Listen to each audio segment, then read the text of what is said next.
We've all heard the lyrics, love, marriage, and a baby carriage, but for some black women who have brains and beauty, it's tough to find an eligible suitor. Are their standards too high, or are the pickings too slim? Our next guest has gone from having a GED to PhD and is the director of New Perspectives Psychotherapy and Consulting, Dr. Barbara Tobias Holtz. Dr. T, hey, thanks for being with us. How are Thank you? I'm great. Okay, awesome. So, Dr. T, you're a professional woman, I'm a professional woman. Yes. We have beautiful black friends, women, who are super intelligent, Yes. who are super beautiful, of all ages, in 20s, 30s, 40s, 50s, on up. They can't find anybody. Yeah. What's going on? The statistics can inform you somewhat in terms of what's going on. If you look at colleges, women outnumber men across races. But when you look at African Americans, it gets worse as the education is more and more advanced. So that's one aspect of it. And when you're trying to partner with someone, you want to have some level of compatibility. Okay, now before we delve into that a little bit, let's talk about the media portrayal. Okay.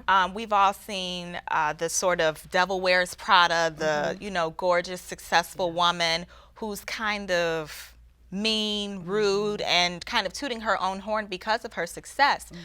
When it comes to black women and you see powerful black women in the media, do you feel like they're being villainized for their success, or do you feel like they're being victimized?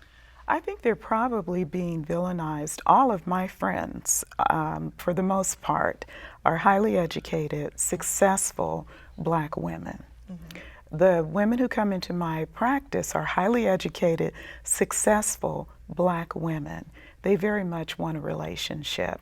The problem is that they don't really know how to do it. The skills that they learned going to school, being successful professionally, are not the same skills that work in a relationship.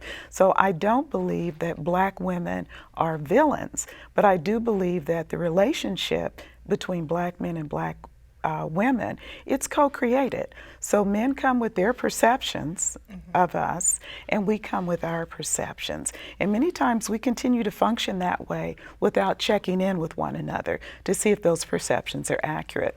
When you asked me about media, and we talked earlier, I had to go and look at television because I don't do much of that. And I was really appalled at the reality TV. I just couldn't believe it. Maybe it's because I'm old, I don't know. But I just couldn't believe the way these women were portrayed. And I don't know if that's a certain segment of society, as in the industry of movie business and all. The people that I work with are people who are attorneys, they are CEOs of companies, they're regular Huxtable type people who are trying to make their relationship work. Okay, now in terms of the types of black men that are out there, and we have some statistics, there's, like you said, a very tiny portion of black men who are enrolled in universities, I believe 3.5%.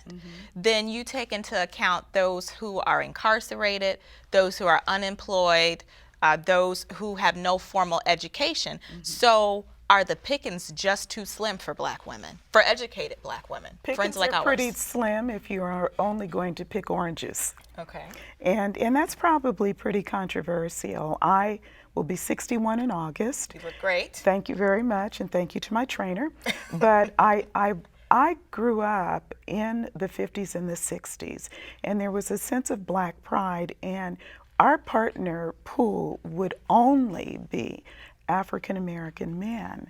And I think that if you look at this as the trend continues, that even though people want to say that black women are haughty and they beat down the black man, black women are essentially waiting for black men. They're not, many of them are not stepping outside Okay, I'm seeing but a Dr. T, change. I'm seeing a change. Dr. Yes. T, there are, and I know them, you know them, Yes. beautiful, successful Yes. black women Yes. with the most unrealistic standards. He has to be 6'3", he has to have a six-pack, he has to be a preacher in the church, an attorney making six figures, he has to own 3 houses, has to have 2 cars, and they have to be a Jag or Mercedes. There are some very outrageous expectations out there. Yes. So can you speak to that a little bit? I think that the clients that I have who are less mature Okay. will speak to those issues. But the women who have really taken time to look at themselves and to look at what's really important to them, and I mean essential. So there are lots of men who have MDs, PhDs, and all the other Ds, but you would not want to marry them.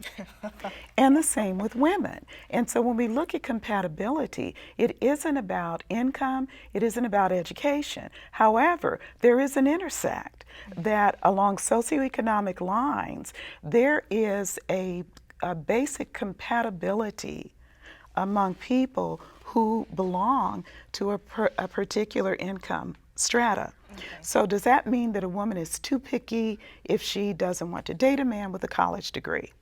I think that the woman needs to get to know the man who doesn't have the college degree. But sometimes getting to know that man who may not be as successful, sometimes the dates are doomed before they even get started. Okay. I hear some of my single girlfriends talk, I'm married, I've been out of the game for quite some time, but a lot of them bring up body parts, my ovaries, my biological clock. Yeah. Now, if I'm a man, that would scare me. And it does. And then you have on top of that this very beautiful, successful woman, and she's like, look, I know it's a second date, but my clock is ticking. Yeah. That probably scares guys. And do you encounter some of that when you deal with women in your program?